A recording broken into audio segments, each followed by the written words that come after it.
ఉందా మాతాజీ? హరే కృష్ణ.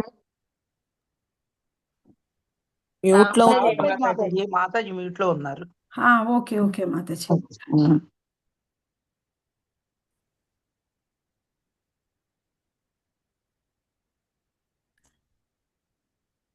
బృందావన్ చుట్టుపక్కల ప్రాంతాలన్నిటిని కూడా మనం దర్శించుకున్నవన్నీ కూడా ఇప్పటివరకు చర్చించాము. అయితే ఎస్పెషల్గా బృందావనంలో గోస్వామి మందిరాలను కూడా మనము దర్శించాము. అయితే ఈరోజు ముఖ్యంగా ఇప్పటివరకు రాధా దామోదర్ మందిరం గురించి, రాధా మదన్ మోహను, రాధా గోపీనాథ్ గురించి కూడా ఆల్రెడీ మనం చర్చించాము.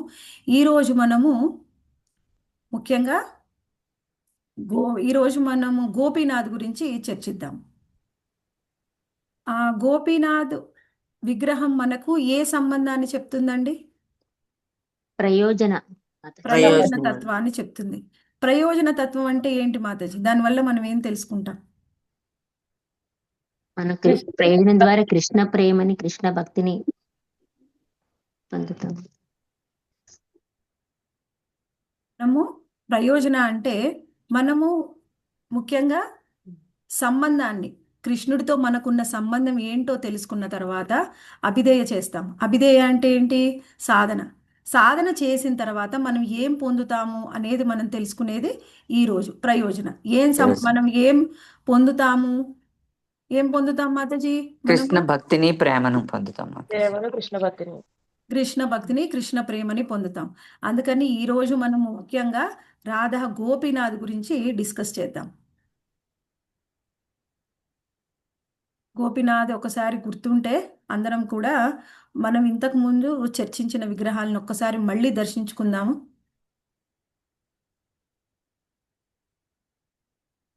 రాధా గోపీనాథ్,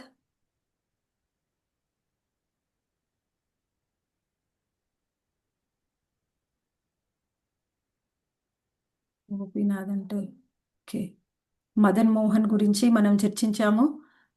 ఆ తర్వాత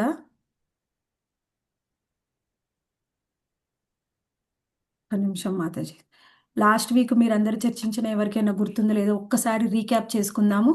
మనము శ్రీకృష్ణ భగవానుడితో ఉన్న సంబంధాన్ని తెలుసుకోవాలి అంటే మనము రాధా మదన్ మోహన్ని అర్చించాలి.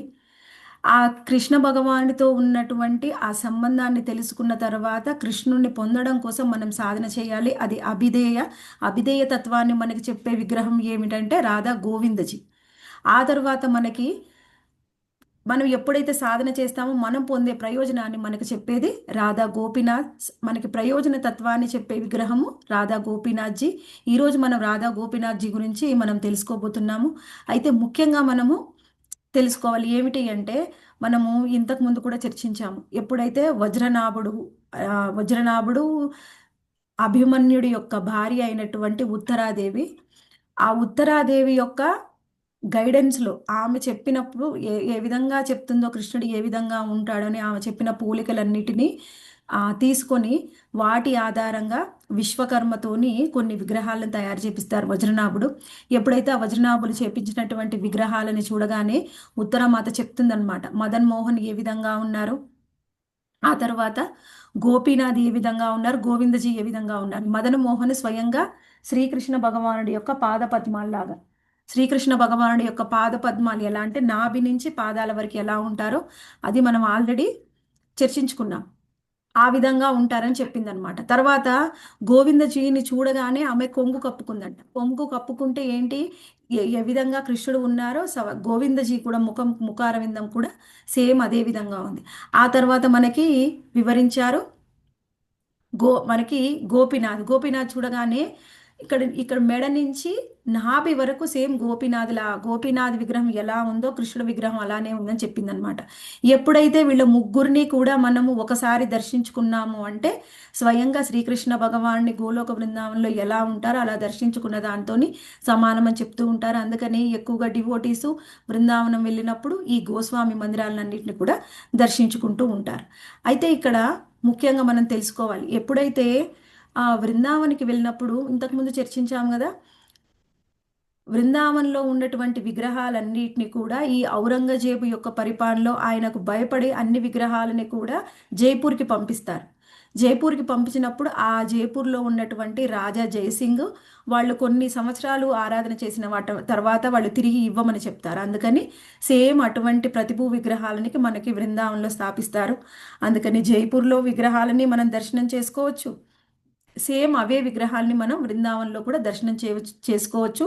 అయితే రెండు కూడా సేమ్ అన్నమాట. రెండిటి మధ్యలో ఏ విధమైన వ్యత్యాసం లేదు. పొటెన్సీ అంటే శక్తి సేమ్గా ఉంటుంది. ఆ విషయాన్ని మనం చర్చించాం. అయితే లాస్ట్ వీక్ కొంతమంది అడిగారు, మనకి కామ్యవనంలో వృందావదేవి యొక్క విగ్రహాన్ని దర్శనం చేసుకుంటామని అడిగారు. అందుకని ఒక్కసారి మనం బృందాదేవిని దర్శనం చేసుకుందాం.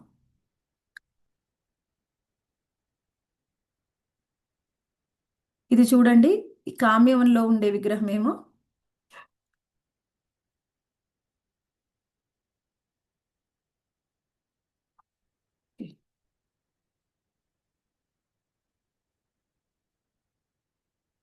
ఇది బృందాకుండలో ఉంటుందండి. కామ్యవనంలో బృందాదేవి ఈ విధంగా ఉంటుంది. ఈ విగ్రహం ఎవరు తయారు చేశారంటే స్వయంగా ఆ వజ్రనాభుడు తయారు చేయించినటువంటి బృందాదేవి విగ్రహం ఇది కామ్యవనంలో ఉంటుంది. ఈ బృందాదేవేమో మనకి బృందాకుండు పక్కన ఉంటుంది. మనం ఈ విగ్రహాన్ని ఆల్రెడీ దర్శనం చేసుకొని వచ్చాం. ఈ బృందాకుండుల పక్కన ఉన్న బృందాదేవిని. ఈ బృందాదేవి చేతిలో చిలక ఉంటుంది. ఇక్కడ పైన అన్ని చిలకలతో డెకరేట్ చేసి ఉంటారు. కింద మళ్ళీ మనకి గోవర్ధన్ శిల కొన్ని విగ్రహాలు ఉంటాయి. అవన్నీ కూడా మనం దర్శనం చేసుకున్నాము లాస్ట్ టైమే. అయితే ఇప్పుడు ఈరోజు మనము గోపీనాథ్ గురించి దర్శనం చేసుకునే ముందుకి చూడండి, ఇది గోవిందజీ టెంపుల్ బృందావన్లో. గోవిందజీ జైపూర్లో ఈ విధంగా ఉంటారు. బృందావన్ మరియు జైపూర్ విగ్రహాలు.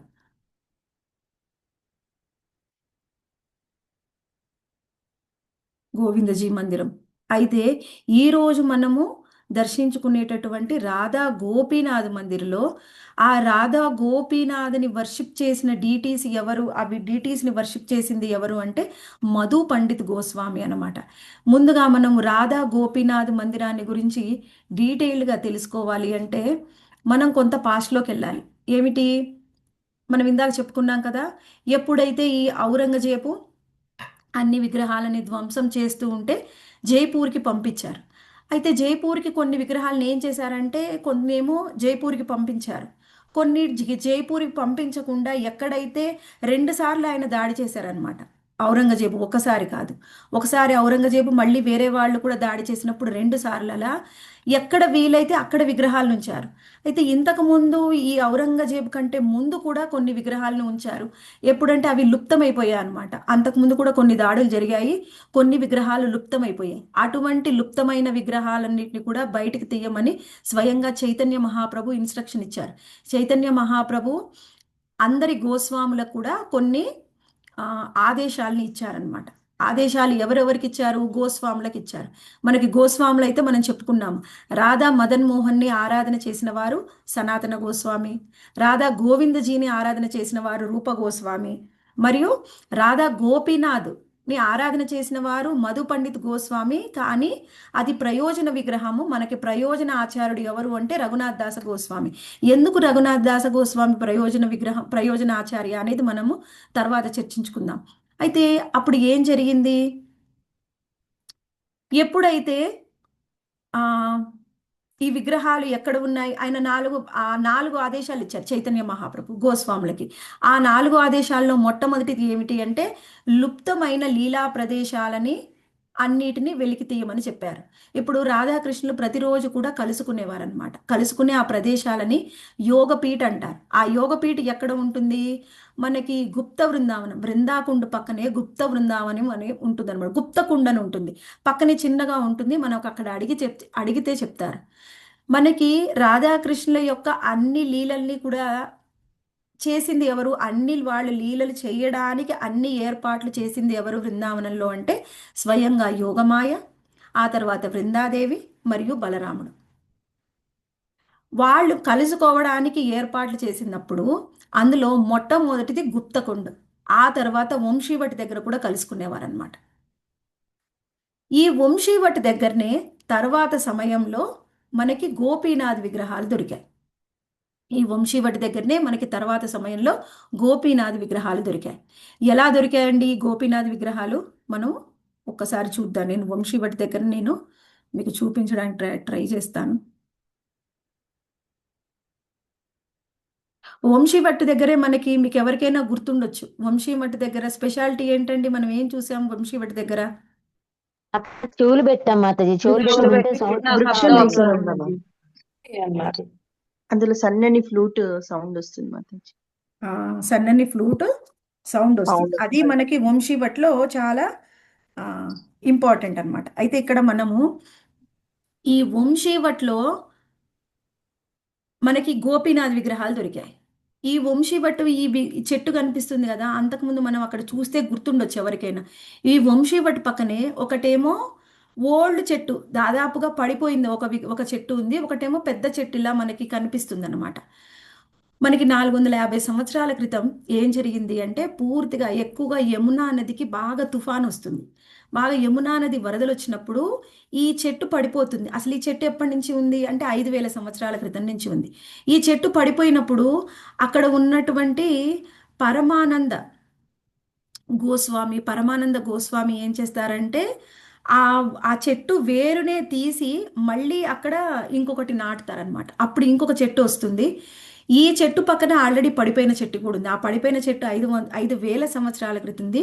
ఇదేమో మహాప్రభు తర్వాత సమయంలోదనమాట ఈ చెట్టు. ఇది 450 సంవత్సరాల క్రితం. అక్కడ మనం మన చెవు పెట్టి విన్నప్పుడు ఆ 2 చెట్లను కూడా చూసాం. అప్పుడు అనిపించింది ఏంటి 2 ఇలా ఉన్నాయని. ఇప్పటికి కూడా ఆ 2 చెట్లు ఉన్నాయి.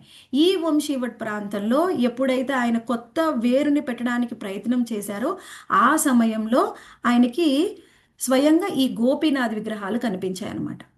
ఈ గోపీనాథ్ విగ్రహాలని ఎప్పుడైతే ఆయన తీసుకొని ఆయన వెళ్ళారో వాళ్ళు ఉండేటటువంటి ఆశ్రమానికి, ఆ ఆశ్రమంలో ఈ పరమానంద భట్ట గోస్వామితో పాటుగా మనకి మధు పండిత్ గోస్వామి కూడా కలిసి ఉండేవారు. ఎప్పుడైతే విగ్రహాలను తీసుకొని వెళ్ళారో ఆయన చాలా సంతోషించారనమాట.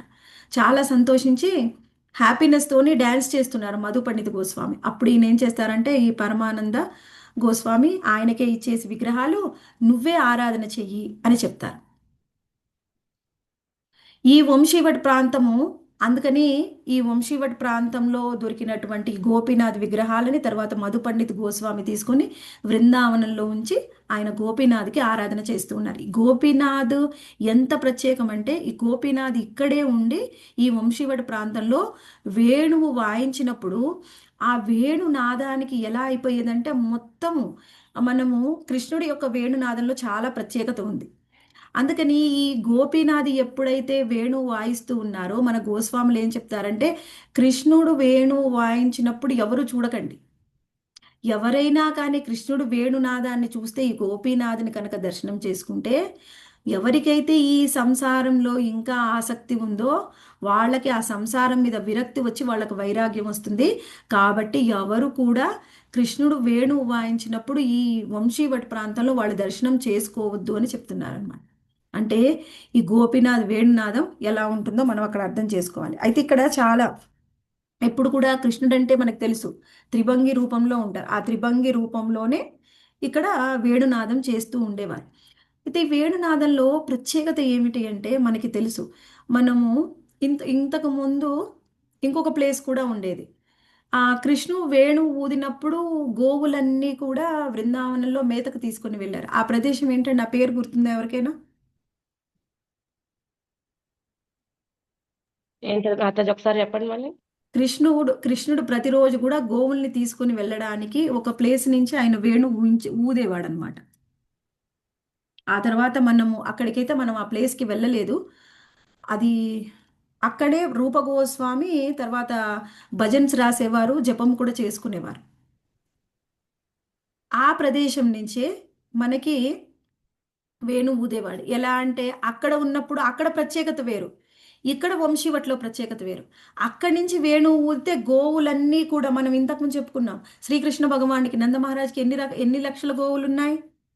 9 లక్షల 9 గోవులు. లక్షల 9 గోవులు. లక్షల గోవులు. మరి 9 లక్షల గోవుల్ని, అన్ని గోవుల్ని వెళ్ళి తీసుకురావడం ఈజీయేనా? మన బృందావనికి మనం ఎంతమంది వెళ్ళాం? 70+. 20 మందికే కష్టంగా ఉంది. ఒకళ్ళు వెళ్తే ఒకళ్ళని ఇంకొకళ్ళు చూడ్డానికి లేదు, దానికి అందరికి కోపం వచ్చింది. ఆ రష్ లో మనకి అది హ్యాండిల్ చేయడమే కష్టమైంది. కృష్ణుడు అవును. మళ్ళీ మనకి మొబైల్ ఫోన్లు ఉన్నాయి, మాట్లాడడం వచ్చు, తెలివితేటలు ఉన్నాయి, అన్ని ఉన్నాయి. వాడికి ఏం లేదు. వాటికి ఏం లేదు. అయినా అన్ని లక్షల గోవుల్ని కృష్ణుడు ఎలా మేనేజ్ చేశాడంటే ఆ నేను 9 లక్షల గోవుల్ని 108 గ్రూపుల్లాగా విభజించి ఒక్కొక్క గ్రూపుకి ఒక్కొక్క పేరు పెట్టాడు. ఇప్పుడు కృష్ణుడు ఆయన రకరకాల వేణువులు ఉన్నాయన్నమాట. వేణువు, వంశీ, మురళి, ఆ తర్వాత ఇంకొకటి సమ్మోహిని, ఆకర్షిణి, ఇంకొకటి విన్నాను మాతాజీ అదేంటంటే ఆనందిని అంట. ఇలా ఒక్కొక్క వేణువుని ఊదినప్పుడు అది ఒక్కొక్కళ్ళకి సంబంధించింది. ఇప్పుడు మనం ఉన్నాం, ఎవరికైనా కానీ కాల్ చేయాలంటే వాళ్ళ స్పెషల్గా వాళ్ళ నెంబర్కి కాల్ చేస్తాం. మీరందరూ ఒక గ్రూప్లో ఉండొచ్చు, కానీ ఎవరికైనా నేను కాల్ చేయాలంటే ఎవరి నెంబర్ నా దగ్గర ఉందో వాళ్ళకే కాల్ చేసి మాట్లాడతాను. అంటే అది వాళ్ళకే వినిపిస్తుంది నేను మాట్లాడేది. అందరికీ వినిపిస్తుందా? వినిపించదు వినిపించదు. అది. కృష్ణుడి యొక్క వేణువు యొక్క ప్రత్యేకత ఏంటి అంటే ఆయన వేణునాదం చేసినప్పుడు ఆ వేణువు ఆయన ఎవరి కోసం ఊదుతున్నాడో వాళ్ళకే వినిపించేది. అలా ఆయన ఏంటి అన్ని గోవుల్ని కూడా ఒక్కొక్కకి ఒక్కొక్క 108 పూసలు ఉన్నాయి. ఇప్పుడు మనం జపం చేస్తే మన దగ్గర ఉంటాయి చూడండి, ఒక మాలలో 108 పూసలు. కృష్ణుడి దగ్గర కూడా ఒక జపమాల ఉండేది, దానికి 108 పూసలు ఉండే. 108 వేర్వేరు రకాల ట్యూన్లలో వాయిస్తే ఒక్కొక్క గోవు తన యొక్క గ్రూపుని తీసుకొని వచ్చేది.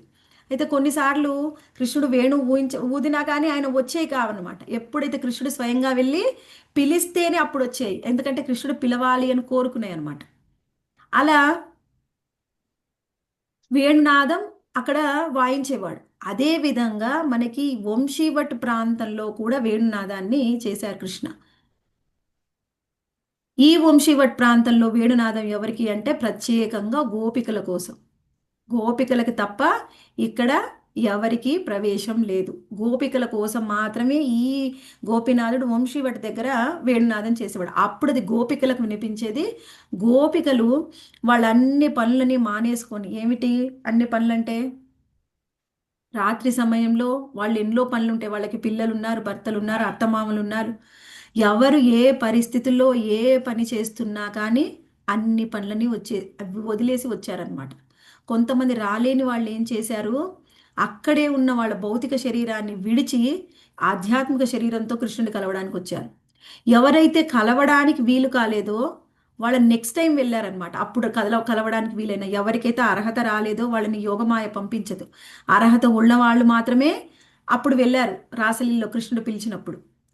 వాళ్ళందరితోని కృష్ణుడు గోపీగీత మనం చూసాం 10th క్యాంటోలో. అంతకంటే ముందుగా ఎప్పుడైతే కృష్ణుడు వేణునాదం చేసినప్పుడు గోపికలందరితో మాట్లాడింది ఈ వంశీవట్ ప్రాంతంలో. అందుకని ఈ వంశీవట్ ప్రాంతం చాలా ముఖ్యం. అందుకని గోపీనాథ్ విగ్రహాలు ఇక్కడే దొరికాయి అన్నమాట. ఈ గోపీనాథ్ విగ్రహాలని తీసుకొని వెళ్ళి తర్వాత మనకి ఆ మందిరంలో ఉంచారు. ఏ మందిరంలో ఉంచారు అంటే గోపీనాథ్ మందిరంలో. మనం ఇంతకుముందు చెప్పుకున్నాం ఇది ప్రత్యేకం. ఈ గోపీనాథ్ మందిరాన్ని మనం దర్శనం చేసుకున్నప్పుడు అక్కడ మనం దర్శనం చేసుకున్నాము, ఒక శివుడి యొక్క విగ్రహం పక్కనే ఉంది. అయితే ఎప్పుడైతే ఈ శివ విగ్రహాన్ని మనం దర్శనం చేసుకుంటే మనకి ఈ విధంగా కనిపించదు, కానీ ప్రతిరోజు రాత్రి మాత్రం అదే విగ్రహాన్ని ఈ విధంగా అలంకరణ చేసేవారు. ఈయనే గోపేశ్వర్ మహాదేవ్. ఏంటి గోపేశ్వర్ మహాదేవ్ యొక్క ప్రత్యేకత మనం చెప్పుకున్నాం. ఇక్కడైతే ఎక్కడైతే ఈ వంశీవట్ ప్రాంతంలో కృష్ణ భగవాను వేణు ఊదినప్పుడు రాసలీలలోకి అందరూ స్త్రీలే ఉండేవాళ్ళు, కృష్ణుడు మాత్రమే ఏకైక పురుషుడు, పూర్ణ పురుషోత్తమ భగవానుడు, ఆయన తప్ప అందరూ స్త్రీలే. అక్కడికి స్వయంగా పరమశివుడు రావాలని ప్రయత్నం చేశారు. ఎందుకంటే వాళ్ళందరూ కూడా ఎక్కడ కృష్ణుడు ఏ లీలలు చేస్తున్నా ఎవరికి ఏ లీలలు ఎంతవరకు కనిపించాలో, ఎంతవరకు దర్శనం ఇవ్వాలో, ఎంతవరకు అర్థం అవ్వాలో వాళ్ళకే అర్థమయ్యాయి. ఎప్పుడైనా ఆ కృష్ణుడి యొక్క ధ్యానంలో ఉంటారు కాబట్టి ఈ రాసలీల గురించి ఆయనకు కూడా తెలిసింది. రాసలీలలో పాలు పంచుకోవాలని స్వయంగా పరమశివుడు వచ్చాడు, కానీ ఆయనకి పర్మిషన్ రాలేదు. కావాలంటే ఎవరైనా బయట నుంచి చూడొచ్చు, లోపలికి రావాలంటే వాళ్ళు స్త్రీ అయిపోవాలి. అప్పుడు ఆయన అక్కడ ఉన్న గోపికలు ఆయన్ని ఒక గోపిలాగా తయారు చేసి ఆయనకు దర్శనం ఇచ్చారు. లోపలికి వెళ్ళడానికి ప్రవేశం దొరికింది. ఎప్పుడైతే ఈ గోపేశ్వర్ మహాదేవ్ వచ్చేసారనమాట, గోపేశ్వరు అంటే గోపేశ్వర మహాదేవ్ రాగానే కృష్ణుడికి రాసలీల చేస్తున్నప్పుడు వెంటనే అర్థమైపోయిందంట, ఎవరో ఒక కొత్త వ్యక్తి లోపలికి వచ్చారు, కొత్త వాళ్ళు అని. అందరినీ చూస్తుంటే అందరూ వాళ్ళే. అయితే వాళ్ళకి చెప్పారనమాట కృష్ణుడు, వేరే గోపికలకి హెడ్ గోపీస్ ఉంటారు కదా, వాళ్ళకి చెప్పారు. నాకు చాలా భిన్నంగా అనిపిస్తుంది, ఎవరో కొత్త వాళ్ళు వచ్చారు, ఎవరు వచ్చారు అని చూస్తుంటే అందరూ మన గోపికలే, ఎవరు లేరే అని అందరినీ చెక్ చేయడం మొదలుపెట్టారు. చెక్ చేయడం మొదలు పెడితే అప్పుడు ఒక గోపిక చెప్పిందనమాట, అందరూ గోపికలే ఉన్నారండి, కానీ ప్రత్యేకంగా ఒక గోపికకు మాత్రం మూడో కన్నుంది, ఇంకొక కన్నుంది. అప్పుడు కృష్ణుడికి అర్థమైపోయింది. వెంటనే కృష్ణుడు వచ్చి అప్పుడు చూశాడనమాట. చూసినప్పుడు గోపేశ్వర మహాదేవ్ సిగ్గుపడుతూ కృష్ణుడిని చూశాడు. అప్పుడు వాళ్ళందరూ కలిసి రాసలీల చేశారు. అయితే మనకి చూసినప్పుడు మనం కూడా దర్శనం చేసుకున్నాం, కానీ ఓన్లీ శివలింగాన్ని మాత్రం దర్శనం చేసుకున్నట్టు అనిపిస్తుందా? కొంచెం అయితే నాకు అదే విధంగా అనిపించింది. కానీ ఈ విధంగా అలంకరణ మాత్రం రాత్రి సమయంలో ఈ విధంగా అలంకరణ చేస్తారంట గోపేశ్వర మహాదేవుని. ఇక్కడ మనము ప్రత్యేకంగా ఇంకేం చెప్పుకోవాలి అంటే, ఎవరైతే ఈ రాసలీలకు ప్రవేశించాలనుకుంటున్నారో వాళ్ళకి గోపికల యొక్క మూడు ఉంటే వాళ్ళకి ప్రవేశం, గోపికల యొక్క భావం ఎవరికి లేదో వాళ్ళకి ప్రవేశం లేదు. మనం చెప్పుకున్నాం ఇంతకుముందు కూడా చాలాసార్లు. ఐశ్వర్య భావంలో కృష్ణుణ్ణి సేవించాలి అనుకుంది ఎవరు? లక్ష్మీదేవి. ఆమెకు ప్రవేశం దక్కలేదు. మనము అందుకని గౌడ్య సంప్రదాయంలో ఉన్నటువంటి రాధాకృష్ణ యొక్క భక్తులు ఎవరు కూడా మనం ఐశ్వర్య భావాన్ని అనుకరించకూడదు. మన భావం ఏమిటి? గోపికల యొక్క భావం. ఐశ్వర్య భావం అంటే ఏమిటి? మనము ఉదాహరణకి ఇప్పుడు వాత్సల్య భావంలో యశోదామాత కృష్ణుడికి ప్రతిరోజు కూడా భోజనం పెట్టేది. ఆమె భోజనం ఎలా పెడుతుంది? ఐశ్వర్య భావంలో ఉన్న గోపికలు అదే ఒకవేళ ద్వారకలో అయినా స్వయంగా కృష్ణుడి యొక్క తల్లి దేవకీదేవి ఎలా పెట్టేది? వాళ్ళు రాజమాత ఎలా కృష్ణుడికి భోజనం పెడుతుందో అలా పెట్టేది, భోగా పెట్టేది. కానీ యశోదామాత ఎలా? కృష్ణుడిని లాక్కొచ్చి కూర్చోబెట్టి పెడితే తినమంటే తింటాడు, లేకపోతే గట్టిగా పట్టుకొని నోట్లో, మనం పెడతాం చూడండి పిల్లలు నోట్లో కుక్కేస్తాము చిన్నప్పుడు తినకపోతే, అలా కుక్కుతుంది కూడా అన్నమాట. అది భావం ఏమిటి అంటే, ఆ భావం అనేది వ్రజవాసుల యొక్క భావం. ఎప్పుడు కూడా ఐశ్వర్య భావంలో కృష్ణునికి సేవిస్తే మనకు ఆ భావం అనేది పోతుందన్నమాట. బృందావనంలో ఐశ్వర్య భావానికి అసలు ప్రవేశం లేదు. కేవలం మనకి కృష్ణుడితో ఏదైనా ఒక భావం, మాధుర్య భావం, వాత్సల్య భావం, సాఖ్య భావం, కొంతమంది దాసులు కూడా ఉండొచ్చు, ఈ భావాలకే అక్కడ ప్రవేశం, కానీ ఐశ్వర్య భావానికి లేదు. అందుకని లక్ష్మీదేవికి ప్రవేశం లభించలేదు. ఆ తర్వాత మనం తెలుసుకున్నాం. అయితే ఇప్పుడు మనం చూద్దాం. ఇప్పుడు గోపేశ్వర మహాదేవుని దర్శనం చేసుకున్నాము. ఇది గోపీనాథ్ మందిరం పక్కనే ఉంటుంది. ఇక్కడ చూడాలి, ఇది రాధకుండ.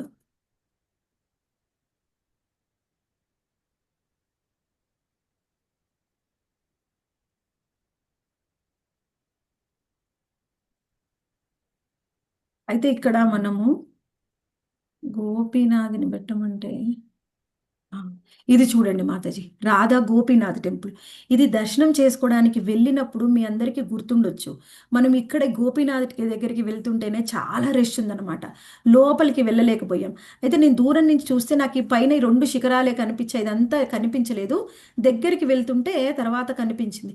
ఈ గోపీనాథ్ విగ్రహాన్ని, మందిరాన్ని కూడా ఎప్పుడు కట్టించారు అంటే, ఎప్పుడైతే అక్బర్ కట్టించారు. అక్బరు కట్టించలేదు. అక్బరుకి మనం ఇంతకుముందు చెప్పుకున్నాం, ఎప్పుడు ఆఫ్ఘనిస్తాన్ వాళ్ళతోని కొన్ని గొడవలు ఉన్నప్పుడు వాళ్ళని గెలవాలి అనుకుంటారు. ఎవరైతే ఇక్కడ ఉన్నటువంటి రాజులు, కొంతమంది మార్వాడ రాజులు ఆయనకి సహాయం చేస్తారనమాట.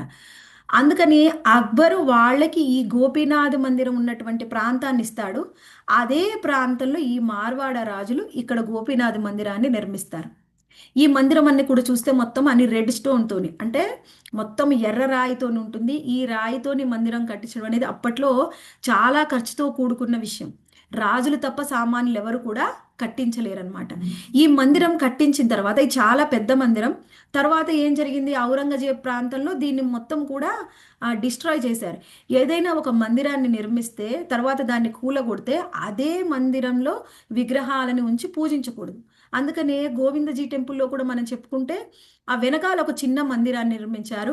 అలాగే ఇక్కడ చూడండి, ఇదేమో ఆయన కూలగొట్టిన మందిరము. దీని వెనకాల మనకి ఇక్కడ కనిపిస్తున్నాయి గోపురాలు. ఇది ఒక చిన్న మందిరాన్ని మళ్ళీ కట్టించారు. మనకి నందఘోష్ అన్నమాట, నందగోపాల్ ఘోష్ మనకి తర్వాత కాలంలో ఈ చిన్న మందిరాన్ని కట్టించారు. ఇప్పుడు రాధా గోపీనాథ్ మనకి ఇదే మందిరంలో కనిపిస్తూ ఉన్నారు. ఈ రాధా గోపీనాథ్ ఎలా ఉన్నారు? ఈ రాధా గోపీనాథ్ చూడండి, ఇక్కడ ఈ బయట నుంచి ఈ మందిరం ఇలా ఉంది. బయట నుంచి మందిరం ఇలా ఉంది. ఇది లోపలికి ఎంట్రన్స్ నుంచి లోపలికి వెళ్ళిన తర్వాత ఇక్కడ రాధా గోపీనాథ్ ఉన్నారు. ఈ రాధా గోపీనాథ్ ఇక్కడి నుంచి ముందు ఇక్కడ ఎప్పుడైతే వజ్రనాభుడు తయారు చేయించినటువంటి విగ్రహాలని ఇక్కడనే బయట పెట్టి పూజిస్తూ ఉన్నారు. ఎవరు? మధు పండిత్ గోస్వామి. ఆయన పూజించిన తర్వాత కొంత సమయానికి మందిరాన్ని నిర్మిస్తే ఈ మందిరంలో ఉంచి ఆయన పూజిస్తూ ఉన్నారు మధు పండిత్ గోస్వామి. అయితే ఇక్కడ మనము ఇంకొక విషయాన్ని తెలుసుకోవాలి. ఈ మధు పండిత్ గోస్వామి గురించి మనము ఎక్కువగా చర్చిస్తూ ఉన్నాం. అయితే మనకు అసలు ప్రయోజన తత్వాన్ని చెప్పింది ఎవరు అంటే స్వయంగా రఘునాథ్ దాస గోస్వామి. ఈ రఘునాథ్ దాస గోస్వామి మనకి ప్రయోజన తత్వాన్ని చెప్పారు. అయితే మరి మధు పండిత్ గోస్వామి గురించి చెప్తున్నాం అంటే విగ్రహాలను ఆరాధన చేసిన ఆయనే. కానీ ఈ రఘునాథ్ దాస గోస్వామిని ప్రయోజన ఆచార్యగా మిగిలిన ఆచార్యులందరూ కలిసి ఆయన్ని సెలెక్ట్ చేశారు, డిక్లేర్ చేశారనమాట. ఎందుకంటే రఘునాథ్ దాస గోస్వామి ప్రత్యేకంగా ఆయన ఎప్పుడైతే రఘునాథ్ దాస గోస్వామి గురించి మనం ఇంతకుముందు చెప్పుకున్నాము, ఆయన ఒక రాజుగారి యొక్క పుత్రుడు. ఎన్నోసార్లు ఆయన రాజకుటుంబం నుంచి వాళ్ళ తల్లిదండ్రుల నుంచి తప్పించుకొని బృందావనం రావడానికి ప్రయత్నం చేస్తారు.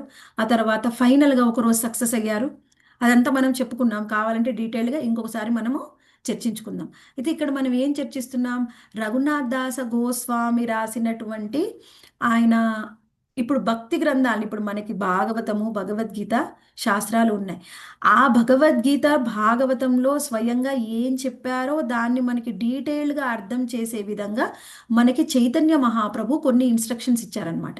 ఇందాక చెప్పుకున్నాం, చైతన్య మహాప్రభు ఇచ్చిన మొదటి ఇన్స్ట్రక్షన్ ఏమిటి అంటే లుప్తమైన అన్ని ప్రదేశాలను, లీలా ప్రదేశాలను కనుక్కోవడం.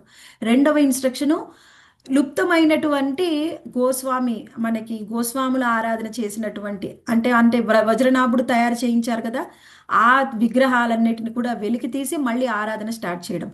ఆ తర్వాత భక్తి శాస్త్రాలను రచించడం. భక్తి శాస్త్రాలను రచించడం అంటే ఏమిటి? ఆల్రెడీ ఉన్నాయి కదా, వ్యాసదేవుడు రచించారు కదా, మళ్ళీ ఎందుకు రచించమన్నారు అంటే శ్రీమద్ భాగవతంలో ఉన్నటువంటి జ్ఞానాన్ని, ఎలా ఉంది శ్రీమద్ భాగవతంలో ఉన్నటువంటి ఈ సంబంధ అభిధేయ ప్రయోజనాన్ని మనం డీటెయిల్డ్గా ఇంకా అర్థం చేసుకోవడానికి మనకి గోస్వాములు ఇంకొన్ని శాస్త్రాలను రచించారనమాట. అప్పుడు భాగవతాన్ని ఇంకా బాగా మనం అర్థం చేసుకోవడానికి అవుతుంది. కాబట్టి అవన్నీ కూడా ఉపశాస్త్రాలు అంటారు. ఆ శాస్త్రం రచించమని ఇన్స్ట్రక్షన్ ఇచ్చారు. అలా మనకి కొన్ని శాస్త్రాలను రచించారు రఘునాథ దాస గోస్వామి. తర్వాత చైతన్య మహాప్రభు ఇచ్చిన 4వ ఇన్స్ట్రక్షన్ ఏమిటి అంటే చైతన్య మహాప్రభు చెప్పినటువంటి టీచింగ్స్ అవేంటివి? కృష్ణ చైతన్యాన్ని ప్రచారం చేయడం. అది మొత్తము కృష్ణ చైతన్యాన్ని ప్రచారం చేయడం. అవి కూడా గోస్వాములు చేశారు. వాళ్ళు జీవితాంతం చేసింది అదే. లుప్తమైన ప్రదేశాలను కనుక్కున్నారు, విగ్రహారాధన చేశారు, ఆ తరువాత భక్తి శాస్త్రాలను రచించారు, కృష్ణ భక్తిని ప్రచారం చేశారు. అయితే ఈయన రచించినటువంటి స్వయంగా రఘునాథ దాస గోస్వామి రచించినటువంటి అందులో ఆయన రాసినటువంటి రచనలో ఒక శ్లోకంలో రచిస్తారనమాట. రఘునాథ దాస గోస్వామి ఏం చెప్తారంటే అసలు మనం ఎవరు, మనం ఏం ఆరాధన చెయ్యాలి? గౌడీయ వైష్ణవులు అంటే రాధాకృష్ణుల యొక్క ఆరాధన చేయాలి. అయితే గౌడీయ వైష్ణవుల యొక్క భావం ఏ విధంగా ఉండాలంటే రాధాకృష్ణులని ఆరాధన చేసినప్పుడు స్వయంగా శ్రీమతి రాధారాణి యొక్క దాసానుదాసలాగా మనం ఉండాలి. ఆ విధమైన భావం గౌడీయ వైష్ణవులది. గౌడీయ వైష్ణవుల యొక్క భావం ఏమిటి? శ్రీమతి రాధారాణి యొక్క సేవకులం అవ్వడం. అదే గౌడీయ వైష్ణవుల యొక్క ముఖ్య ఉద్దేశం. మనం చూడవచ్చు, మనకి రాధారాణి పక్కన మనకి ఇక్కడ మాయాపూర్లో రాధాకృష్ణ పక్కన రాధా మాధవ్ పక్కన అష్టసఖులు ఉంటారు. అష్టసఖుల పేర్లు ఏంటండి? సుదేవి, రంగదేవి, ఇందులేఖ, విశాఖ, తుంగ విద్య, చంపకం, లత. చంపకలత, చిత్రసఖి, వీళ్ళందరూ కలిసి 8 మంది అష్టసఖులు. ఈ 8 మంది అష్టసకులు కూడా వాళ్లకు సేవ చేసే వాళ్ళు మళ్ళీ మంజరీస్ ఉంటారనమాట. ఆ రిజల్ట్ మంజ ఆ మంజరీసు మనకి వాళ్ళే స్వయంగా వీళ్ళందరూ ఎలా గోస్వాముల్లాగా భూమి మీదకి వచ్చి మనకి భక్తి శాస్త్రాలనిచ్చి చైతన్య మహాప్రభు స్వయంగా కృష్ణుడే చైతన్య మహాప్రభు లాగా వచ్చారు. ఈ కృష్ణుడి యొక్క భక్తులైనటువంటి రాధాకృష్ణుల భక్తులైనటువంటి మంజరీస్ అందరూ కూడా భూమి మీదకి వచ్చి మనందరికీ కృష్ణ భక్తులం కావడానికి అవసరమైనటువంటి అన్ని జ్ఞానాలని ఇచ్చారు, శాస్త్రాలను ఇచ్చారు, మనకు ఆచరించి చూపించారు కూడా. అందులో మనకు రఘునాథ్ దాస గోస్వామి ఇచ్చినటువంటి ఆ శ్లోకం వల్ల ఈయన ప్రయోజన ఆచార్య అంటే మనము సాధన చేయడం ద్వారా మనము పొందాలనుకునేది ఏమిటి? మనం ప్రతిరోజు సాధన చేయడం ప్రేమ, ద్వారా మనం కృష్ణ ప్రేమ, కృష్ణ కృష్ణ సేవ. ప్రేమని కృష్ణ భక్తిని కృష్ణ ప్రేమని కృష్ణ భక్తిని పొందాలనుకుంటున్నా. ఆ పొందే కృష్ణ ప్రేమ ఏమిటి అంటే రాధాకృష్ణులకి సేవ చేయడం. రాధాకృష్ణులకి సేవ చేస్తూనే కృష్ణ ప్రేమని పొందగలం. కృష్ణ ప్రేమను పొందిన వాళ్ళు ఇంకా ఎక్కువ సేవ చేయగలరు. కృష్ణ ప్రేమ అంటే ఏంటి? ఇంకా ఎక్కువగా సేవ చేసే అవకాశం. అది ఎక్కడ? అది ఇక్కడైనా సరే, గోలోక బృందావనంలో అయినా, ఇక్కడికి అక్కడికి ఏం భేదం లేదు. మనము చూడవచ్చు, మన గురు మహారాజులు ఉంటారు కదా, వాళ్ళకి మనందరికి ఇక్కడ అనిపిస్తుంది ఇంకా ఎక్కువ ఎన్ని రోజులు ఇక్కడ ఉంటాం, ఎప్పుడు మనము ఇక్కడ వదిలేసి గోలోక బృందావనకు వెళ్దాము అని అనిపిస్తుంది. ఎంతమందికి అనిపిస్తుంది మాతాజీ అలా? అనిపిస్తుంది మాతాజీ, మాతాజీ. అలాగే అనిపిస్తుంది మాతాజీ. కానీ అంత నాకు అనిపిస్తుంది మాతాజీ పుణ్యం ఎప్పుడు చేసుకుంటామా, వెళ్దామా అని. ఎప్పుడు వెళ్దామని వెళ్ళిపోదామని ఉంటుంది మాతాజీ. భౌతిక మరి- విషయాల పట్ల ఎటువంటి కోరిక కానీ ఆసక్తి కానీ లేదు మాతాజీ. మరి మనకేమో ఎప్పుడు వెళ్ళిపోదామా అనిపిస్తుంది, ఇంకా ఇక్కడ ఎందుకు ఉండాలి అని అనిపిస్తుంది. మరి మరి మన గురు మహారాజు, మన ఆచార్యులు ఉన్నారు కదండి, ప్రభుపాదుల వారు, గోస్వామి, వాళ్ళు ఏంటంటే అదే అక్కడ సార్. వదిలేసి ఇక్కడికి వచ్చారు. ఎస్ మాతాజీ, మనల్ని ఆయన అందరినీ ఆదేశాలను ఉద్ధరించడానికి, పాటించడానికి. మనల్ని లేపడానికి, మనల్ని పవిత్రీకరించడానికి, వాళ్ళకి లేకపోతే ఇట్లా పడిపోయి పడిపోయేవాడు ఉన్నంత మాకు అంటే వాళ్ళ మేమంతా ఉపదేశాలన్నీ గురు మహారాజ్ వాళ్ళు లేకపోతే మనం ఇంకెలా ఉండేవాళ్ళం మాతాజీ మా పరిస్థితి. ప్రభుపాదుల వారికి ఉపదేశాలని చైతన్య మహాప్రభు ఆదేశాలన్నింటినీ కూడా పాటించడానికి వచ్చారు మాతాజీ, మనందరికీ శక్తి పరిచయం మనకు లేదు చేయడానికి. కాబట్టి మనం అక్కడికి వెళ్ళాలనుకుంటున్నాం. అది ఈ మనకి మట్టుకన్నా ఎవరు ఇవ్వలేదు కదా తెలుసుకోగలిగాం మాతాజీ. మాతాజీ. ఈ మట్టుకన్నా తెలుసుకోగలిగాం మాతాజీ. లేకపోతే మేము ఎక్కడ అడుగు లోపల ఉండిపోయాం మాతాజీ ఇన్నాళ్ళు అసలు. అంటే ఇక్కడ మనం అర్థం చేసుకోవాలి మాతాజీ, ఏంటంటే వాళ్ళ భావం ఎలా ఉంది, మనకి ఎప్పుడు ఛాన్స్ దొరుకుద్దా, ఎప్పుడు గోలోకానికి వెళ్దామా, ఇంకా మనం ఎందుకు ఇక్కడ ఉన్నామని ఆలోచిస్తుంటే ఒక క్షణం కృష్ణుడు నీకు కూడా అవకాశం వచ్చిందమ్మా, నువ్వు ఎలిజిబుల్, కానీ ఇక్కడే ఉండు అంటే ఏమనిపిస్తుంది? అబ్బా, మాతాజీ మన గురు మహారాజులు అలా మళ్ళీ ఇంకేదో అనుకుంటే మరి ప్రయోజనం ఇక్కడ అది ఉందనిపిస్తుంది జరిగేదా మాతాజీ? మాతాజీ. గురు మహారాజులు అలా అనుకోకపోకబట్టేగా మనం ఇలా తెలుసుకోగలిగాం. Yes, కృష్ణుడు మాతాజీ. ఆజ్ఞ అయిన తర్వాత ఏం అంటే చేయలేం కదా మనకు మాతాజీ, కూడా ఇక్కడ ఇక్కడే ఏదో ఉంటాం. ప్రయోజనం ఉంది, మనకి ఏదో ఇక్కడ పని ఉంది, అందుకే మనం ఉంచాడని అనిపిస్తుంది మాతాజీ. మన వల్ల మీరందరూ కూడా కూడా మమ్మల్ని అందరిని ఉద్ధరించాలిగా మాతాజీ మరి. మేమే మాతాజీ ఉద్ధరించుకోలేం, మమ్మల్ని మేమే ఉద్ధరించుకోలేం, మేమే ఉద్ధరిస్తాం మాతాజీ. అయితే ఇక్కడ చాలా ఇంపార్టెంట్, నేనేం చెప్తున్నా అంటే వాళ్ళ భావం ఎలా ఉంది, వాళ్ళ భావం చాలా చాలా ఇంపార్టెంట్. నేను మీకు ఇప్పుడు ఒకటి చెప్తాను, వాళ్ళ భావం ఎలా ఉంటుంది అనేది ఇప్పుడు మనం ఒక డిస్కస్ చేద్దాము. ఏంటి అంటే ఈ రఘునాథ్ దాస గోస్వామి ఎప్పుడు కూడా రాధాకుండ్ శ్యామ్ కుండ్ పక్కనే ఉండి భజన కుటీరు కట్టుకొని అక్కడే ఎప్పుడు కూడా నిరంతరం జపం చేస్తూ ఉండేవారు. ఎంతగా జపం చేసేవారంటే ఆయనకి చుట్టుపక్కల ఉన్న పరిస్థితులు ఏమి కూడా ఆయనకు పట్టేవి కావన్నమాట. ఆ వాతావరణం ఎలా ఉన్నా, భౌతికమైన పరిస్థితులు ఎలా ఉన్నా ఏం పట్టేవి కావు. బృందావనికి ఎవరు వచ్చిపోతున్నారు అవన్నీ ఏమి తెలిసేవి కావు. ఎప్పుడైతే చైతన్య మహాప్రభు ఉన్నారో, మహాప్రభు ఉన్నంత కాలం కొంత ఆయన యాక్టివ్గా ఉన్నారు. మహాప్రభు తర్వాత ఆయన పూర్తిగా ఇంకా జపం చేసుకుంటూ కూర్చునేవారు అనమాట. అయితే ఇక్కడ మనం అర్థం చేసుకోవాలి ఏమిటంటే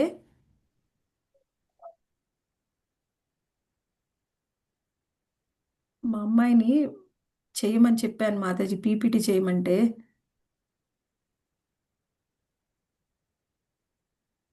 ఇక్కడ చూడండి, గోపీనాథ్ ప్లేస్లో ఎక్కడిదో గోపీనాథ్ టెంపుల్లో ఒకటి తీసుకొచ్చి పెట్టింది. నేను తర్వాత చూపిస్తాను మాతాజీ. ఇక్కడ చూడండి, ఇక్కడ చూడండి, రాధా గోపీనాథ్, ఇది రాధా గోపీనాథ్ విగ్రహం అనమాట. అయితే ఇక్కడ మనము ఒకటి అర్థం చేసుకోవాలి. ఈ గోపీనాథ్ మందిరంలో ప్రత్యేకత ఏమిటి అంటే, గోపీనాథ్ ఉంటారు మధ్యలో. గోపీనాథ్ పక్కనే ఒక విగ్రహం ఉంటుంది, రాధారాణి విగ్రహము. ఆ విగ్రహం కొంచెం చిన్నగా ఉంటుంది, అది కుడి పక్కగా ఉంటుంది. ఇంకొక రాధారాణి విగ్రహం కొంచెం పెద్దగా ఉంటుంది, అది ఎడమ పక్కగా ఉంటుందన్నమాట. అయితే మనకి ఎందుకు అలా ఉంది విగ్రహం, అది అర్థం చేసుకుంటే పూర్తిగా మనకు అర్థమవుతుందన్నమాట. స్వయంగా చైతన్య మహాప్రభు వచ్చినప్పుడు చైతన్య మహాప్రభుతో పాటుగా స్వయంగా కృష్ణ భగవానుడి యొక్క అనుచరులైనటువంటి, ఎప్పుడు కృష్ణుడితో ఉండేటటువంటి నిత్య పార్షదులు అందరూ కూడా భూమి మీదకి వచ్చారు.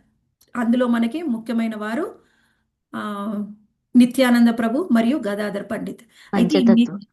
పంచతత్వ. అయితే నిత్యానంద ప్రభు ఇక్కడికి వచ్చినప్పుడు, నిత్యానంద ప్రభు ఎవరు? మిగిలిన వాళ్ళు మహాప్రభు స్వయంగా సన్యాసం తీసుకున్నారు, కానీ నిత్యానంద ప్రభు మాత్రం మహాప్రభు రిక్వెస్ట్ చేశారనమాట, నువ్వు గృహస్థాశ్రమాన్ని స్వీకరించు అని. ఆయన ఒప్పుకోరు. నేనెందుకు గృహస్థాశ్రమాన్ని స్వీకరించాలి? అప్పుడు గృహస్థాశ్రమాన్ని స్వీకరిస్తే ఎప్పుడు మహాప్రభుతో ఉండడానికి అవ్వదు. మనం తర్వాత చూస్తే చైతన్య మహాప్రభు బృందావనంలో ఉన్నారు, కానీ నిత్యానంద ప్రభు ఎప్పుడు పక్కన లేరు. ఆయన బెంగాలీకి పంపించారు.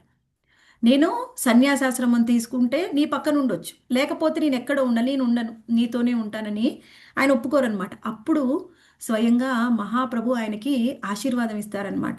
నువ్వు గృహస్థాశ్రమాన్ని స్వీకరించు, స్వయంగా నేనే నీ పుత్రుల్లాగా జన్మిస్తాను, నీ పుత్రుల్లాగా నేనే వస్తాను అని ఆశీర్వదిస్తారు.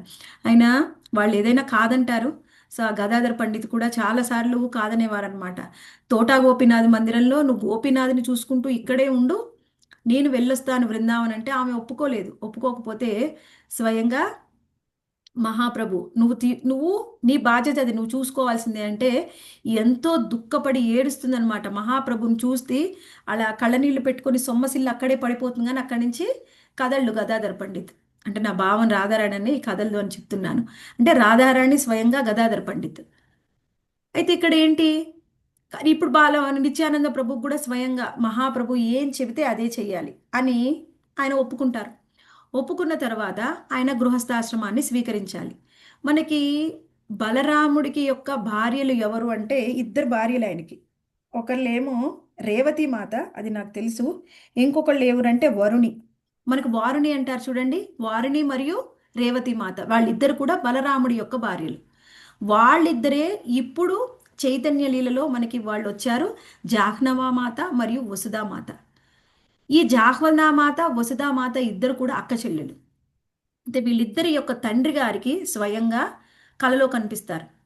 నిత్యానంద ప్రభువు పక్కన వాళ్ళిద్దరూ కూతురులు ఉన్నట్టుగా ఆయన కలలో కనిపిస్తారనమాట. కలలో కనిపిస్తే ఆయనే స్వయంగా ఉత్తరం రాస్తారు నిత్యానంద ప్రభువుకి, నా కూతుర్ని వివాహం చేసుకో అని. ఆయన ఆ లెటర్ తీసుకొని అక్కడికి వస్తారు.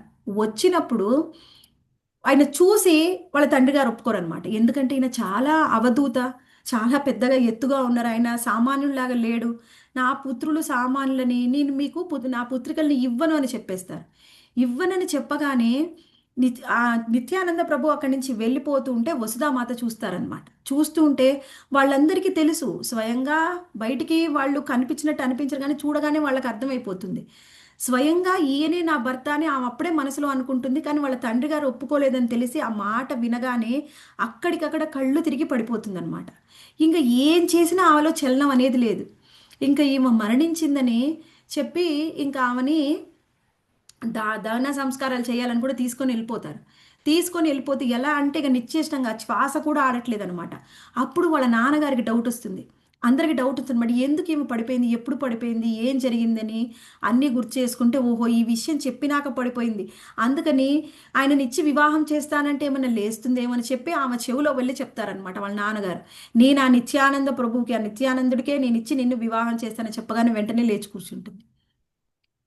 అప్పుడు ఆమెనిచ్చి వివాహం చేస్తారు. వసుధామాతకి మరియు నిత్యానంద ప్రభువుకి వివాహం జరుగుతుంది.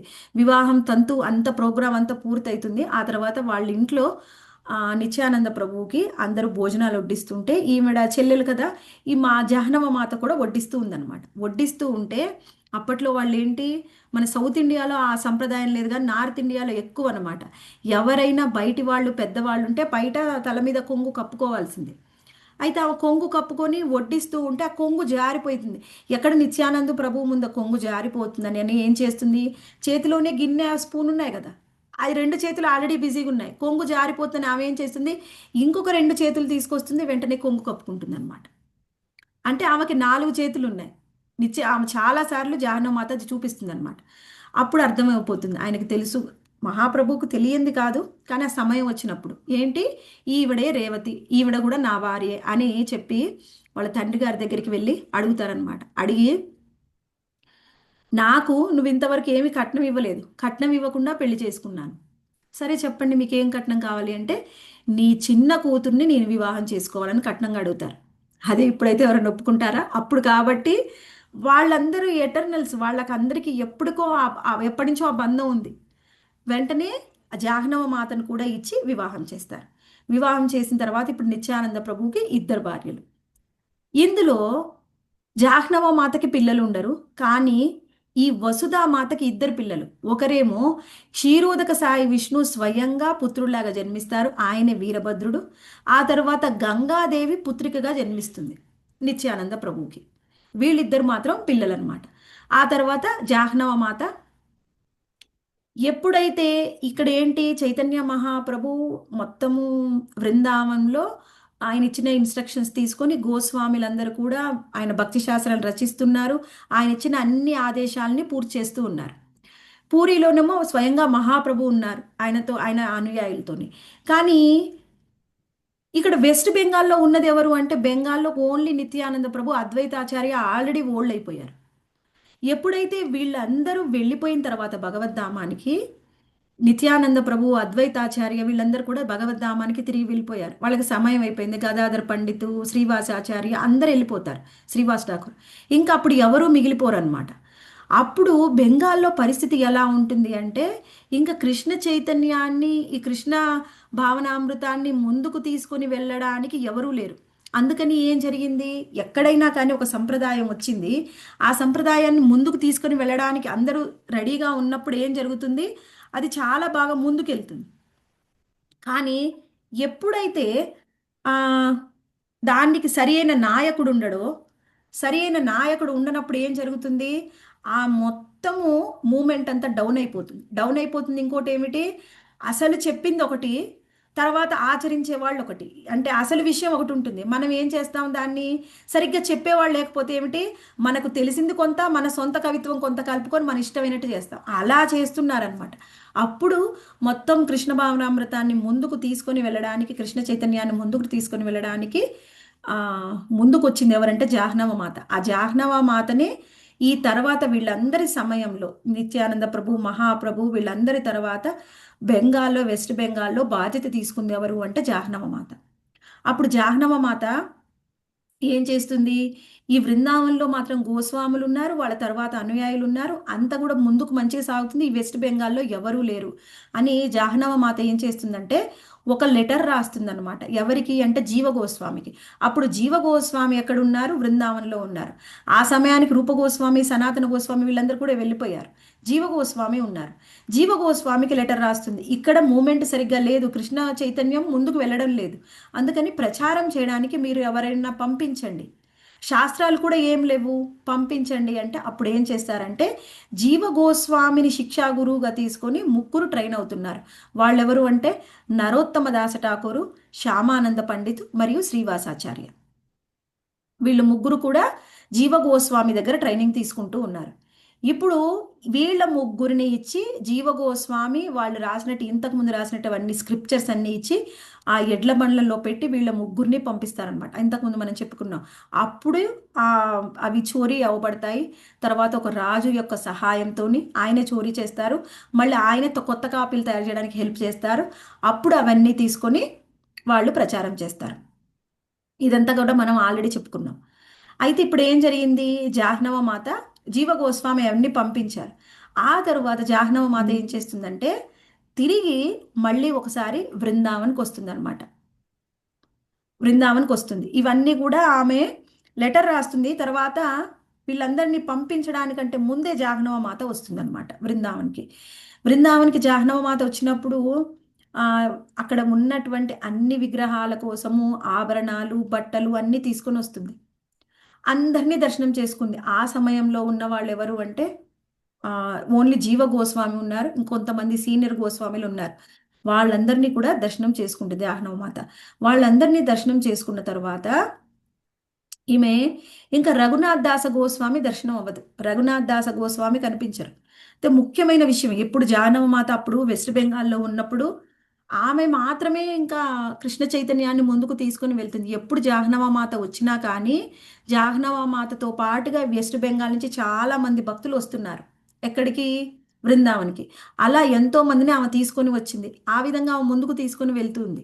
అప్పుడు అందరినీ దర్శనం చేసుకుంటుంది, అన్ని మందిరాలని కూడా దర్శనం చేసుకుంటుంది.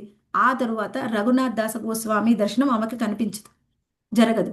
అప్పుడు రఘునాథ్ దాస గోస్వామిని దర్శనం చేసుకోవడం కోసం ఎక్కడికి వెళ్తుంది? రఘునాథ్ దాస గోస్వామి ఎక్కడున్నారండి? హరే కృష్ణ. రఘునాథ్ దాస గోస్వామి ఎప్పుడు ఎక్కడ ఉంటారు? రాధాకుండ దగ్గర ఉంటారు మాతాజీ. బృందావనంలో ఉంటారు కదా. బృందావనంలోనే మాతాజీ. ఎక్కడ? రాధాకుండ దగ్గర. Yes Mataji, Radhakund, Shyamkund. Okay okay. Radhakund Shyam Kund దగ్గర ఉన్నప్పుడు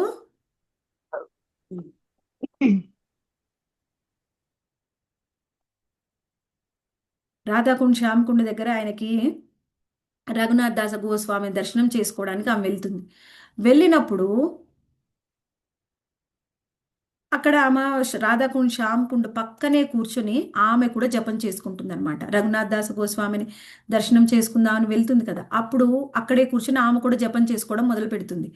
ఎలా అంటే స్వయంగా ఆమె ఒక రోజు కాదు, 2 రోజులు 3 రోజులు అలా జపం చేస్తూ ఉంటే ఈ రాధాకుండ్ శ్యామ్ కుండ్ దగ్గరలోనే ఆమెకి ఎవరు కనిపిస్తారంటే స్వయంగా గోపీనాథ్ని దర్శనం చేసుకుంటుంది. ఇందాక మనం గోపీనాథ్ని చూసాం కదా, గోపీనాథ్ని దర్శనం చేసుకుంటుంది. గోపీనాథ్ని చూసినప్పుడు మనం ఇందాక చూసాం, గోపీనాథ్ దర్శనం ఇచ్చి ఆమె పక్కన ఉన్నటువంటి ఇద్దరు లలిత రాధారాణిని కూడా చూస్తుంది. దర్శనం చేసుకున్న తర్వాత ఈ గోపీనాథ్ అంటే జాహ్నవ మాతకి చాలా చాలా చాలా ఇష్టం. మనం రాధాకుండ శ్యామ్ కుండ్ చూస్తే దారిలో మనకి మామూలుగానే కనిపిస్తుంది చూడ్డానికి. ఇది శ్యామ్ కుండు, ఇది రాధాకుండు.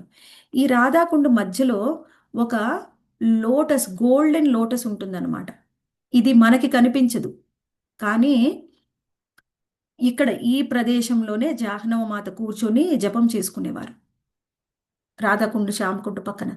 ఇక్కడ ఈమె ఇక్కడ కూర్చొని ఈమె జపం చేసుకున్నప్పుడు రాధా గోపినాథ్ ఆమెకు దర్శనం ఇచ్చి ఆమెకు బ్లెస్సింగ్స్ ఇస్తారు. రాధాకుండులో మనకి మధ్యలో ఒక గోల్డెన్ లోటస్ ఉంటుందన్నమాట.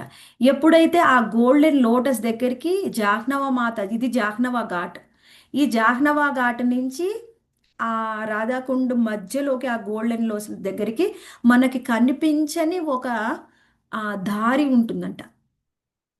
అది ఎవరికి కనిపించే సామాన్లకి ఆ దారి ఉంటుంది. అక్కడ గోల్డెన్ లోటస్ కూడా మనకు కనిపించదు, కానీ గోల్డెన్ లోటస్ ఉంటుంది రాధాకుండ్లో. అది మన ఆచార్యులు చెప్పింది. మనకి జాహ్నవ మాత దగ్గర ఘాటు నుంచి అక్కడికి దారి ఉంటుంది. ఎందుకంటే గోపీనాథ్ ఆమె భక్తికి మెచ్చుకొని ఆమెకి కృప చూపించారు. స్వయంగా వాళ్ళందరూ నిత్య పార్షదులు. మనము ఇందాక చెప్పుకున్నాం, అసలు ఈ జాహ్నవ మాత ఎవరు, బలరాముడు ఎవరు, వాళ్ళ భావం ఏమిటి అంటే, మనం ఇందాక నిత్యానంద ప్రభు స్వయంగా ఇప్పుడు ఎలా మనకి సేవ చేస్తూ ఉన్నారో, నిత్యానంద ప్రభు బృందావనంలో కూడా కృష్ణుడికి సేవ చేస్తున్నారు. మహాప్రభు పక్కన ఉండి మహాప్రభుకి ఎలా సేవ చేస్తూ ఉన్నారు, మహాప్రభు చెప్పినటువంటి అన్ని ఇన్స్ట్రక్షన్స్ కూడా పాటిస్తూ ఉన్నారు. అలానే బృందావనంలో కూడా అలానే చేసేవారు. బృందావనంలో స్వయంగా బలరాముడికి కృష్ణుడికి ఎంతగా సేవ చేసేవారంటే, అన్ని విధాలుగా అన్ని రసాలలో, ఇప్పుడు మనం ఎప్పుడు చెప్పుకుంటాం 5 రసాలలో మనం కృష్ణుడికి సేవ చేయొచ్చు అని. 5 రసాలు ఏంటి మాతాజీ? శాంతరసము, దాస్య, దాస్యరసము, సాఖ్య, సాఖ్య, వాత్సల్య, వాత్సల్య, మాధుర్య. మాధుర్య. మనం ఎన్నోసార్లు చెప్పుకున్నాం, స్వయంగా బలరాముడు దాస్యభావంలో, శాంతభావం అంటే అవి ఒక చెట్లు వృక్షాలు మాత్రం అలా చేస్తాయి. దాస్యభావంలో కూడా అంటే కృష్ణుడు పడుకున్నప్పుడు ఆయనకి కాళ్ళు కూడా ఒత్తేవారంట బలరాముడు. అది అంతగా సేవ చేశారు. దాస్యభావంలో, సాఖ్యభావంలో ఎప్పుడు ఆయన పక్కనే ఒక స్నేహితుల్లాగా ఉంటూ సేవ చేసేవారు. వాత్సల్య భావంలో ఎప్పుడు కూడా కృష్ణుడిని తల్లిదండ్రులు చూసుకున్నట్టు చూసుకునేవారు. మరి వెళ్ళేటప్పుడు ప్రతిరోజు గోవుల్ని కాసుకోవడానికి వెళ్తుంది కదా, స్వయంగా యశోదామాత కృష్ణుడి గురించి అన్ని జాగ్రత్తలు ఎవరికి చెప్తుందంటే బలరాముడికి చెప్తుంది. నువ్వు ఎలా చూసుకోవాలి కృష్ణుని అన్ని బలరాముడికి చెప్తుంది. ఆ తర్వాత మాధుర్య భావంలో కూడా బలరాముడు సేవ చేశారు స్వయంగా కృష్ణుడికి. ఏ విధంగా అంటే అనంగమంజరి రూపంలో. అనంగమంజరి ఎవరు అంటే స్వయంగా బలరాముడు. ఈ అనంగమంజరి ఎవరు అంటే రాధారాణి యొక్క చెల్లెలనమాట. సొంత చెల్లెల కజినా అది తెలియదు మాతాజీ, కానీ చెల్లెలి రూపంలో స్వయంగా అనంగమంజరి రూపంలో కూడా రాధాకృష్ణుల సేవలో ఎప్పుడు కూడా మాధుర్య భావంలో కృష్ణ భగవానుడికి సేవ చేసింది. అయితే ఇక్కడ ఎప్పుడైతే ఈ జాహ్నవ మాత ఇక్కడికి వచ్చింది కదా, ఆమె స్వయంగా బలరాముడి యొక్క భార్య రేవతి. ఆమెతో పాటుగా ఈ జాహ్నవ మాతలో అనంగమంజరి యొక్క అంశ కూడా ఉందన్నమాట. మనకి చైతన్య మహాప్రభు ఇక్కడికి భూమి మీదకి వచ్చినప్పుడు అందులో మనం చూస్తే ప్రతి ఒక్కళ్ళు కూడా ఎవరు ఒక్కళ్ళు రాలేదండి. స్వయంగా చైతన్య మహాప్రభులో కూడా ఇద్దరు ఉన్నారు, రాధాకృష్ణులు. మనకి గదాధర్ పండితులో కూడా ఇద్దరు, రాధారాణి మరియు లలిత సఖి ఉన్నారు. అలా ఒక్కొక్కరిలో ఒక్కళ్ళు కాదు, ఒక్కళ్ళు ఇద్దరు ముగ్గురు కూడా ఉన్నారు. అలా ఇక్కడ ఎవరు, జాహ్నవ మాత, రేవతి మాత ప్లస్ అనంగమంజరి, వీళ్ళిద్దరి రూపంలో స్వయంగా ఇక్కడ జాహ్నవ మాత భూమి మీదకి వచ్చారు మనందరి మీద కృప చూపించడం కోసం. ఈ విధంగా జాహ్నవ మాత వచ్చి ఎప్పుడైతే అక్కడ జపం చేసుకుంటున్నారో, ఆ జపం చేసుకునేటప్పుడు ఆ ప్రదేశం నుంచి, ఆ జాహ్నవ ఘాట్ నుంచి రాధాకుండికి ఒక మార్గం ఏర్పడింది అనమాట. ఎందుకంటే మనం చెప్పుకోవచ్చు బృందావనంలో అన్నిటికంటే ప్రత్యేకమైన ప్రదేశం ఏంటండి? అన్నిటికంటే కూడా మనకు యమునా నది కూడా, యమునా నది, ఇంకా బృందావనం, వ్రజధామం మాతాజీ. వ్రజధామం మొత్తం బృందావనంలో వ్రజధామం చాలా ముఖ్యమైనది. ఆ వ్రజధామంలో ముఖ్యమైనది ఏమిటి అంటే బృందావనం. బృందావనంలో కూడా ముఖ్యమైనది ఏమిటి అంటే గోవర్ధన్. గోవర్ధన్ కంటే ఇంకా ముఖ్యమైనది గోవర్ధన్ లో ఉండేటటువంటి రాధాకుండ్ మరియు శ్యామకుండ్. రాధాకుండ్ అతి పవిత్రమైన ప్రదేశం బృందావన్ మొత్తంలో. అందుకని రాధాకుండ్ లో ఎవరు కూడా ఏ అపరాధం చేయకూడదు, భావంలో కూడా అపరాధం చేయకూడదు. చేసినవా అది పెద్ద అపరాధం అయిపోతుంది. రాధాకుండ్లో ఏ విధమైన చిన్న అపరాధం చేసినా కానీ కృష్ణుడికి చాలా చాలా కోపం వస్తుంది. అటువంటి రాధాకుండ్లో జాహ్నవ మాత అక్కడ ఆమె జపం చేసి అక్కడి నుంచి ఒక గుప్తమైన దారి ఏర్పడిందంటే వాళ్ళు ఎంత గొప్పవాళ్ళు చూడండి. ఇప్పుడు జాహ్నవ మాత ఏం చేస్తున్నారు, అలా ఒక రోజు ఏం చేశారంటే గోపీనాథ్ని దర్శనం చేసుకొని వెళ్ళారు. హరే కృష్ణ మాతాజీ, ప్రభుజీ అందరు మ్యూట్ లో ఉండండి దయచేసి. గోపీనాథ్ని దర్శనం చేసుకోవడానికి ఎక్కడికి వెళ్ళారు? బృందావనంలో వెళ్ళారు. వెళ్ళినప్పుడు జాహ్నవ మాతకి అనిపిస్తుంది అనమాట, గోపీనాథ్ చాలా ఎత్తుగా ఉన్నాడు, రాధారాణి చాలా చిన్నగా ఉంది, రాధారాణి కరెక్ట్ సైజ్ లేదు అని ఆమెకు అనిపించిందంట. అనిపించగానే ఆమె ఎవరితో అనలేదు. కానీ ఎందుకు అనలేదంటే నేను ఎలా అనను, నేను వచ్చి దర్శనం చేసుకోవాలి, కానీ ఈ విగ్రహాలకు నేను ఎలా వంక పెడతాను అని ఆమె మనసులో అనుకొని వెళ్ళిపోయింది. వెళ్ళిపోయిన తర్వాత స్వయంగా కృష్ణుడు కలలో కనిపించి చెప్పారనమాట. ఏంటంటే అవును నీ భావం కరెక్టే, రాధారాణి సైజ్ చాలా చిన్నగా ఉంది, నీకు ఎలా అనిపిస్తుందో ఆ విధంగా ఇంకొక రాధారాణిని తయారు చేసి పంపించు అని. అప్పుడు స్వయంగా జాహ్నవ మాత ఏం చేస్తుందంటే నారాయణ్ అనే ఒక మంచి శిల్పకారుడు ఉన్నారనమాట, ఆయనతోని రాధారాణిని తయారు చేపిస్తుంది. తయారు చేపించిన తర్వాత విగ్రహం ఎలా ఉంటుంది రాధారాణి అన్ని కూడా చెప్పి జాహ్నవ మాత ఆయనతోని ఒక మంచి రాధారాణి విగ్రహాన్ని తయారు చేపిస్తుంది. తయారు చేపించిన తర్వాత ఆ విగ్రహాన్ని మనకి ఎక్కడికి పంపించాలి? ఇప్పుడు బృందావనికి పంపించాలి. బృందావనికి పంపించడానికి ఆమె స్వయంగా వెళ్ళలేదు, కానీ ఆ సమయంలో ఎవరితోని పంపించింది? అక్కడ ఉన్న నిత్యానంద ప్రభు, అక్కడ ఉన్న వాళ్ళ అనుయాయులతోని రాధారాణ్ణి, మళ్ళీ తర్వాత అక్కడ ఎన్నో మంచి వాళ్ళకి వస్త్రాలని ఆభరణాలని అన్నీ ఇచ్చి కూడా పంపిస్తుంది. పంపించిన తర్వాత స్వయంగా శ్రీమతి రాధారాణి కూడా చెప్తుంది కలలో, అవును నువ్వు అనుకుంది కరెక్టే, నా సైజ్ చిన్నగా ఉంది, నాకు వేరే విగ్రహం పంపించు నాది అని. అప్పుడు ఆ విగ్రహాన్ని, అసలు చిన్న విగ్రహం ఉంది కదా, ఆ విగ్రహాన్ని కుడివైపుగా పెట్టి ఈ పెద్ద విగ్రహాన్ని మాత్రం గోపీనాథ్ పక్కన పెడతారనమాట. ఇలా ఈమె పంపించిన విగ్రహం, జాహ్నవ మాత పంపించిన విగ్రహాన్ని. అలా జాహ్నవ మాత పంపించిన విగ్రహాన్ని అందరు కూడా ఎంతో ప్రత్యేకంగా ఆ ఉత్సవాలు చేసి ఆ తర్వాత అక్కడ పెట్టి ఆరాధన చేస్తూ ఉన్నారు. అయితే ఆరాధన చేస్తూ ఉన్నప్పుడు చాలా ప్రత్యేకం. ఇక్కడ ఇక్కడ ఇది జరుగుతూ ఉంది. అక్కడ మాత్రం వెస్ట్ బెంగాల్లో జాహ్నవ మాత చైతన్య మహాప్రభు మూమెంట్ని ముందుకు తీసుకెళ్ళాలి అంటే ఆమె ఎంతో ప్రయత్నం చేస్తుందన్నమాట. ఆ ప్రయత్నంలో అప్పుడు ఏం పంపిస్తారు, జీవగోస్వామి పంపిస్తారు కదా, నరోత్తమదాస్ ఠాకూర్ని, శ్యామానంద పండిత్ని, శ్రీవాసాచార్యని. నరోత్తమదాస్ ఠాకూర్ ఎంతో మంచి అందమైన భజనలు రాసేవారు. ఆయన భజనలు ఎలా ఉండే అంటే ఎవరికైనా కానీ, ఇప్పుడు మనం కూడా చూడవచ్చు, మనం ఎక్కువగా చేసే భజనలలో నరోత్తమదాస్ ఠాకూర్ భజనలు, భక్తి వినోద్ ఠాకూర్ భజనలు, వీళ్ళిద్దరే ఎక్కువ ఉంటాయి భజన్స్. నరోత్తమదాస్ ఠాకూర్ రాసినటువంటి భజన్స్ అందరూ కూడా భజన, వాళ్ళందరూ ఎలా అంటే ఆ భజన్స్ ద్వారా మళ్ళీ కొత్త వాళ్ళందరినీ కూడా కృష్ణ చైతన్యంలోకి తీసుకుని రావడం కోసం కొన్ని ఫెస్టివల్స్ నిర్వహించేదనమాట. జాహ్నవ మాత అందరినీ కలిసి ఒక పండుగ ఉత్సవాలు జరిపించి ఆ ఉత్సవాలన్నిటితో కూడా జనాలందరినీ ఎక్కువ కనెక్ట్ చేయాలి. ఆ సమయంలో నరోత్తమ దాస్ ఠాకూర్లు ఆయన భజనలు ఆలపించారు. మనము అవి భజనలు చేసినా మనకంత బెంగాలీ రాదు కాబట్టి అర్థం కాదు, కానీ మనం ఎప్పుడైతే అది మీనింగ్ అర్థం చేసుకుంటే ఆ గోస్వామి యొక్క భజన్స్లో చాలా మీనింగ్ ఉంటుందన్నమాట. గోస్వామి భజన్స్లో చాలా మీనింగ్ ఉంటుంది.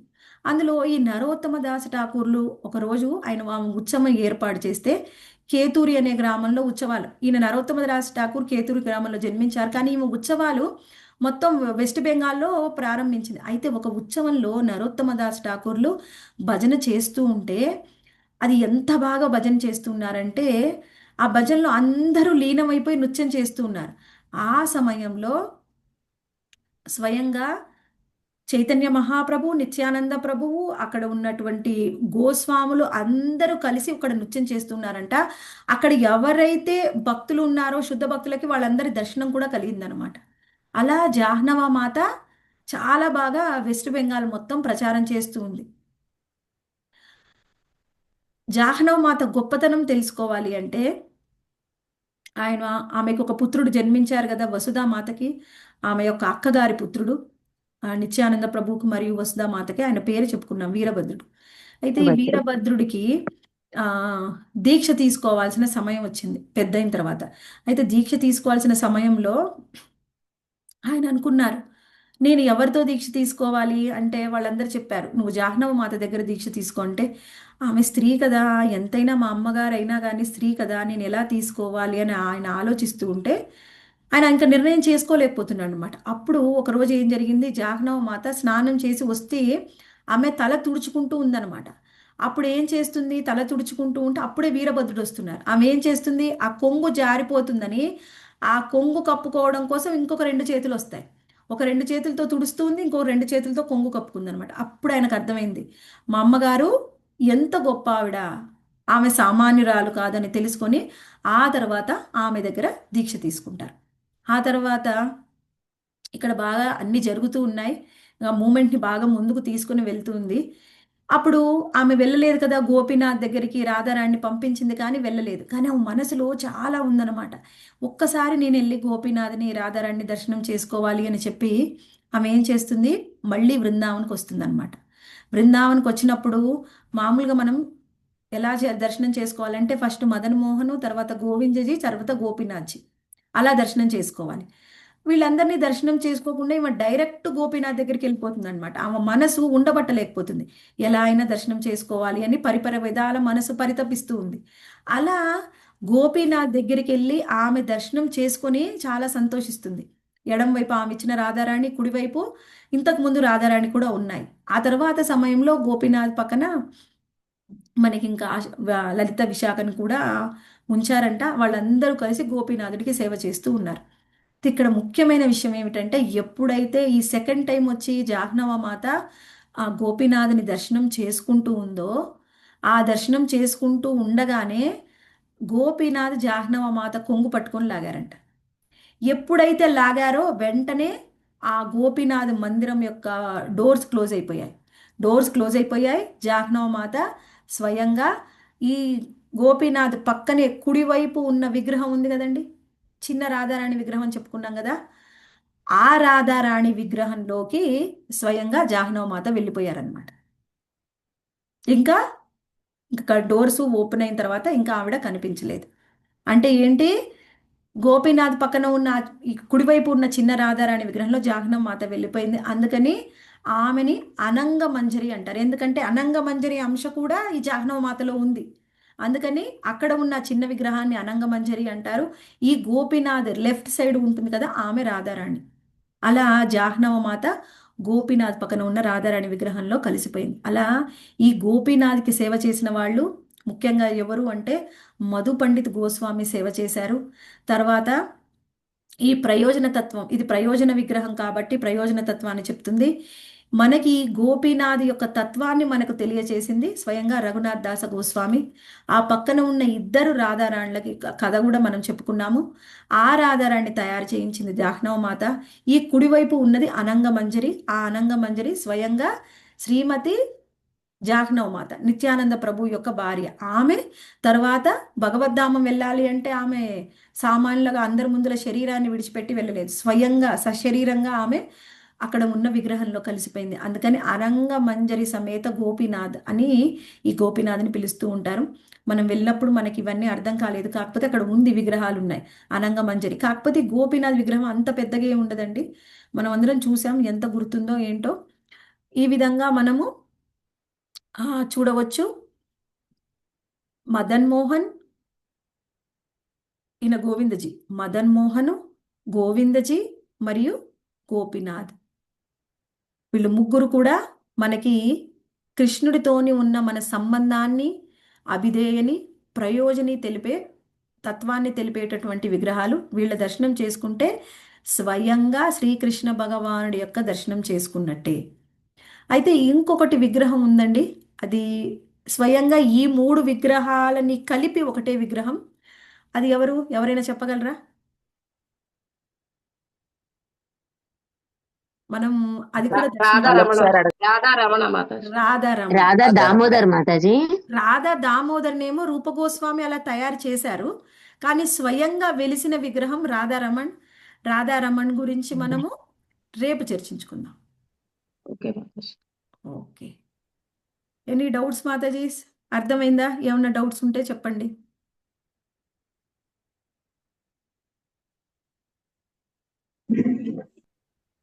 హరే కృష్ణ మాతాజీ. ఎక్కడ బృందావనంలో మనకి ఇక్కడ దగ్గరలోనే జగన్నాథ్ ఘాట్ అని ఇంకొకటి ప్రదేశం ఉందన్నమాట. ఈ జగన్నాథ్ ఘాట్ ప్రదేశంలో స్వయంగా జగన్నాథ్ ఉన్నారు. మొత్తం బృందావనంలో ఎక్కడ చూసినా మనకి కృష్ణుడు, రాధాకృష్ణ విగ్రహాలే కనిపిస్తాయి. కానీ ఇక్కడ ప్రత్యేకత ఏమిటంటే అక్కడ ఆయన ఎప్పుడు కూడా ఉండే ఒక భక్తుడు ఉన్నాడు. ఆయన హరిదాస్ అనమాట. ఆ హరిదాస్కి ఒకసారి స్వయంగా కృష్ణుడు కలలో కనిపించి, ఇక్కడ మొత్తం కృష్ణుడే ఉన్నారు, నేను కూడా ఇక్కడికి వచ్చి యమునా తీరంలో ఇక్కడ నేను ఉండాలనుకుంటున్నాను.